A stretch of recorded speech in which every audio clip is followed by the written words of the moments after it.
And I'm particularly proud to support the Association of Commonwealth Universities. The ACU's unwavering commitment to advancing higher education across the Commonwealth has been truly exemplary. For decades, the ACU has been a beacon of excellence, fostering collaboration, innovation, and inclusivity amongst institutions of higher learning within our diverse community of nations. And indeed, when I first became Secretary General, it was one of the first ministerial meetings I attended. And I have to tell you that even with a damaged leg and not able to walk, the ACU made me dance. But it was a beginning of a really deep and important relationship, but a continuation of a very dear relationship. So I am incredibly proud to be able to acknowledge your tireless support, your efforts in promoting academic cooperation, supporting research, and advocating for equitable access to education, and the way in which that effort has really enriched the higher education landscape. Your various programs, your exchanges, your initiatives, facilitating meaningful partnerships and cross-cultural exchanges, empowering scholars and students alike to address global challenges and drive positive change. It is what our world needs now more than ever. And you have not only elevated the quality of education across the Commonwealth, you have inspired a generation of future leaders committed to making a difference to their communities and beyond. And I really want to take this opportunity to thank you for your tremendous contribution to the Commonwealth. Dr. Sathanarthi has called you the architects, and I, as always, am delighted to agree with him. Not only is he a Nobel laureate, but he's a man of amazing good sense. And so I always say, if he says it, it's right. But I want to not only endorse what he said, but tell you that you're not just the architects of today, you are our architects of tomorrow. Because your acuity, your passion, your knowledge, your sensitivity, and your commitment will shape those who will be the architects of our future. And every single one of us in this room can think of a person, a teacher, a lecturer who changed our lives, who made it possible for us to achieve that which we now do. And that contribution is brought into sharpest focus by the ministerial meeting we will participate in this week. The challenges, the opportunities facing our institution and our students are vast, and they're complex.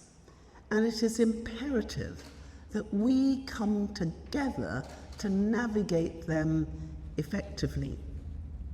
But I think we have to really understand where we now are. Because the truth that we must recognize is that our world is changing, and it is changing fast. We have been faced with exogenous shock after exogenous shock. Climate change, Our seas are rising, lives and livelihoods are being lost. Then we had the pandemic, then the economic trauma as a result of the pandemic, then food insecurity caused by conflict and instability, which is growing in every region. Each exogenous shock are acting as an accelerant on the next. And you, the universities, the academics, the researchers, it's your task to help us to find the solutions. And we need innovation and creativity as never before. But we also have to face another truth, because I was looking at the figures on creativity. After the Industrial Revolution, we no longer seem to have the need of polymaths. We wanted people to be very targeted, very silo-based, very specialist. But our new world involves the need for portable skills, complex responses to complex situations. But what do we know? A child at 5 is 95% creative. But by the time our young people go through our education system, they are 5% creative, at a time when we've never needed their creativity more. So is it true that what we are doing is educating creativity out of them? Because if it is, we need to change, because we need our polymaths again.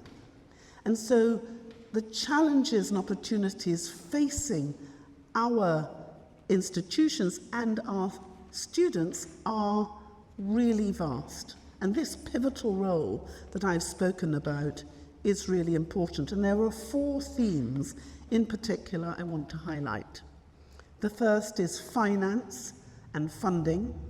The second is nurturing future-ready graduates, fostering excellence in research, and navigating the digital frontier, because we are now in the middle of the 4th industrial revolution, which is digital. So finance and funding are the foundational pillars upon which higher education is built. The case for increased funding in higher education is not merely about ensuring sustainability of our institutions, it's about investing in the future of our societies.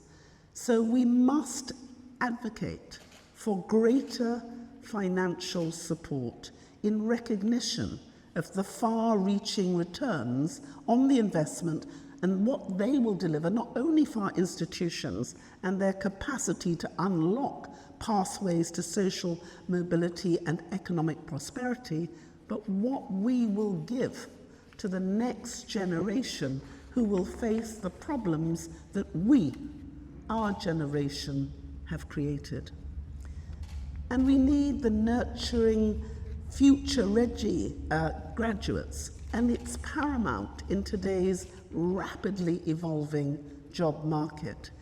Employability and skill development must be at the forefront of our educational agenda, and our graduates must possess both academic knowledge and the practical, adaptable skills necessary to thrive in this rapidly changing world.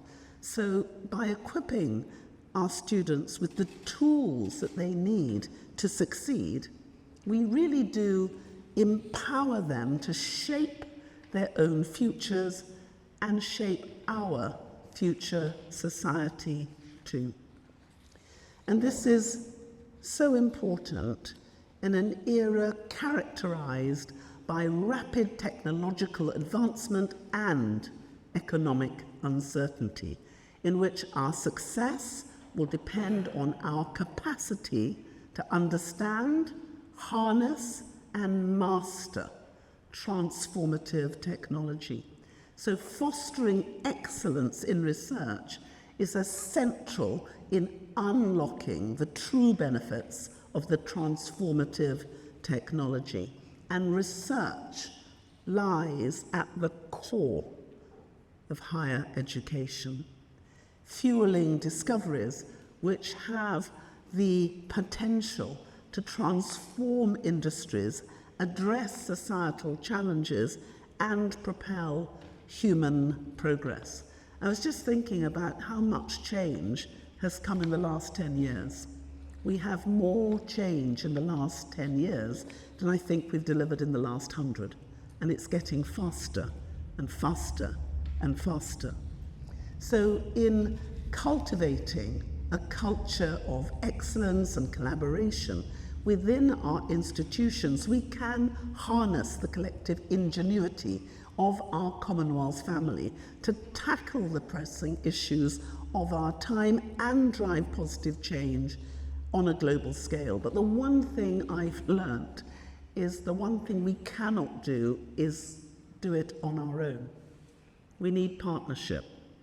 We need to have the humility to understand that no discipline knows it all, and we need to cultivate this culture of excellence and collaboration within our institutions, and we can harness the collective ingenuity of our Commonwealth family to tackle the pressing issues of our time and drive positive change on a global scale. And I want to give you just one example of something that we in the Commonwealth are doing right now. In 2016, we understood that many of our small and developing countries did not have data. And in order to have evidence-based delivery, they needed that data. So I asked a question when it came to climate change: who had the data? Well, we knew that UNITAR had the data, the geospatial data. So did UNISAT, so did the British Space Agency, so did foundations like Catapult, and indeed we in the Secretariat had some of the data. So I posited what could happen if we got that data together and we provided the empirical data needed for climate change to be able to be stopped. And so we created common sensing. And the data coming from that common sensing project has enabled us to predict cyclones, to understand better how we can create nature-based seawalls, and the creativity that has come from our scientists and our geospatial experts has been extraordinary. And with $8 million, we have created an opportunity to help our member states deliver more than $360 million worth of support, and we have another 500 million in the pipeline.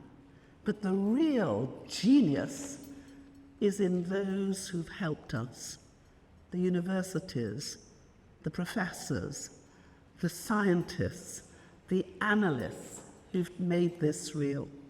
And so, finally, navigating the digital frontier presents both opportunities and challenges for higher education.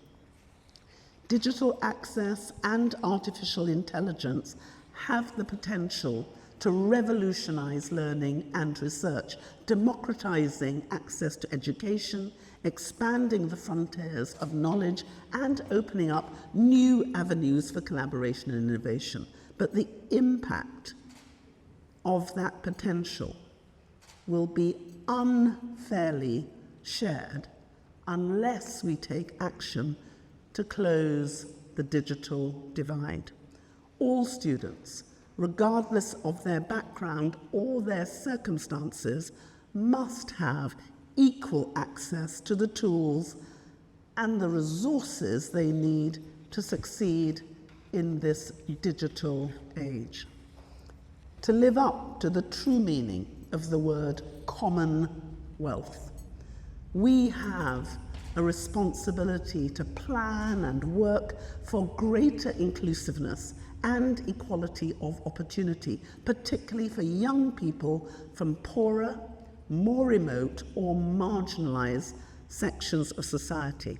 Again and again, our Commonwealth connection has shown that if all can give, then all can gain, as individuals, as communities, and as nations. And this is what is at stake at the 22nd Commonwealth Conference of Ministers.